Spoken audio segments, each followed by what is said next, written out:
Je vous présente Michel Le Boisdet, qui a une brillante carrière au sein d'un grand groupe, Engie, dans des postes de chef de cabinet à la présidence du groupe, directeur de business unit, mais c'est sur le poste de directeur adjoint à la DRH Group, en charge du développement des potentiels des cadres dirigeants, que j'attends ton témoignage, Michel, aujourd'hui. Alors, parle-nous s'il te plaît du processus de détection de ces potentiels.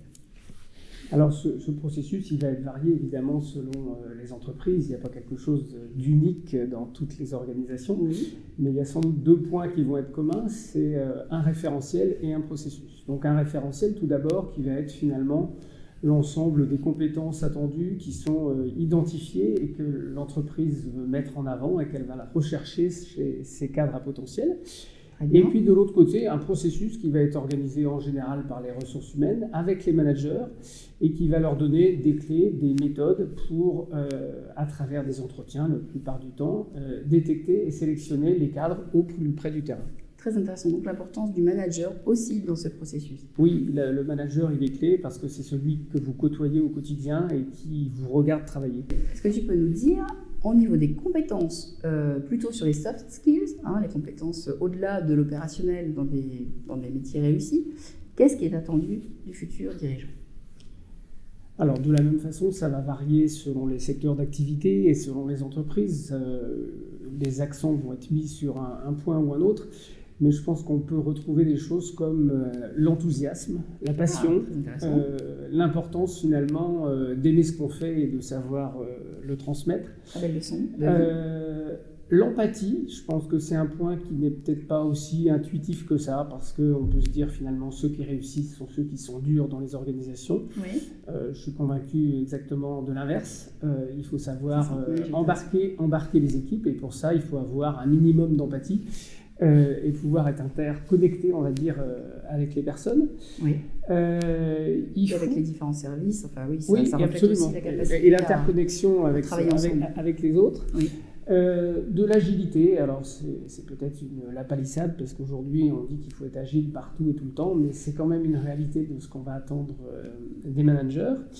Et puis enfin une capacité à faire confiance et à dégager de la confiance dans les organisations, à savoir déléguer et à savoir faire travailler des équipes et donner des espaces de liberté à ses collaborateurs. D'accord, on parle beaucoup du côté facilitateur du manager ou du dirigeant, c'est quelqu'un qui aide vraiment les... C'est celui qui va faire en sorte que... Voilà, c'est le chef d'orchestre, c'est celui qui va faire en sorte que chacun dans l'équipe va donner le meilleur de lui-même.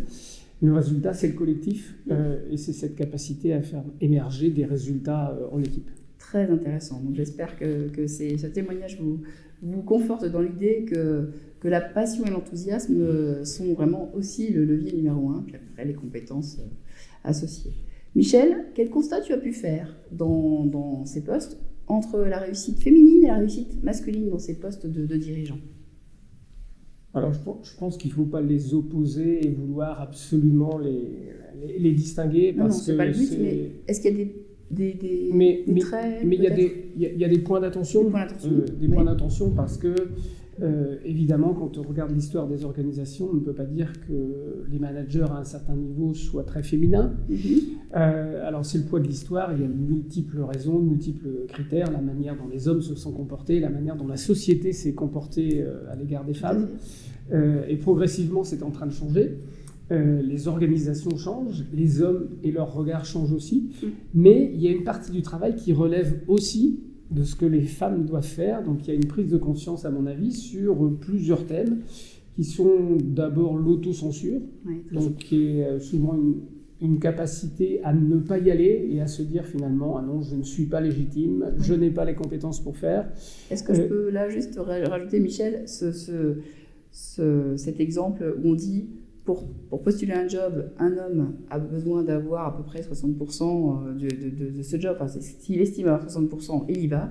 Une femme, si elle n'a pas 99,5%, elle ne va pas oser. Est-ce que tu l'as constaté, ça ? Oui, on est dans ce registre-là, donc ça évolue, mais cette évolution, elle va passer par une évolution des femmes elles-mêmes, et cette prise de conscience pour se dire il faut que j'aille de l'avant, il faut que je me sente légitime à le faire, et que finalement je casse un peu les barrières que je me mets aussi moi-même. Il n'y a pas que les barrières que nous les hommes on met tout autour. Oui, bien sûr, tu es vraiment très très riche dans ton témoignage. Merci Michel. Michel, le processus, tu viens nous le décrire. Les étapes clés, quelles sont-elles pour ce processus d'identification des potentiels? Alors, il y a un premier point qui est très important et qu'il ne faut quand même pas oublier, c'est que pouvoir rentrer dans ces processus de détection de potentiel, c'est possible parce qu'on réussit dans son job. Bien sûr. Donc, il faut quand même avoir des résultats, avoir prouvé sur la durée, et si possible dans plusieurs missions, qu'on a des résultats et que les choses avancent. C'est quand même la base. C'est la palissade peut-être de le rappeler, mais enfin, c'est quand même un point essentiel. La deuxième chose, c'est savoir saisir les opportunités. Finalement, c'est être à l'écoute et à l'affût des choses qui se présentent et peut-être aller prendre de temps en temps un certain nombre de risques et aller prendre des postes qui peuvent paraître moins dans la trajectoire ou dans la lignée habituelle, mais qui vont être très enrichissants. Ensuite, il y a un facteur qu'il ne faut pas négliger, c'est la chance. Alors la chance, elle se provoque, la chance, elle se saisit aussi, mais donc c'est aussi la chance des gens que vous allez croiser, des personnes qui vont vous aider, et certains ou certaines qui vont peut-être devenir votre mentor, parce que c'est un élément qu'il ne faut pas négliger dans ces parcours. Si je peux me permettre, Michel, j'ai une petite illustration. Une DAF au sein d'une entité déjeune avec moi, et je lui dis que notre DAF est sur le départ, et quelques semaines plus tard, je la retrouve dans ce poste. Donc, elle a saisi l'opportunité. Tout à fait. Et puis enfin, le dernier point sur lequel je voudrais insister, c'est, et c'est parfois difficile à accepter, c'est que finalement, toutes les compétences que vous avez développées, utilisées pour réussir dans vos postes, ne sont pas nécessairement celles dont vous aurez besoin pour réussir demain. Vous serez dans un contexte un peu différent, où on attendra de nouvelles aptitudes, et les postes passés ne vous ont pas nécessairement préparé à développer ces compétences-là.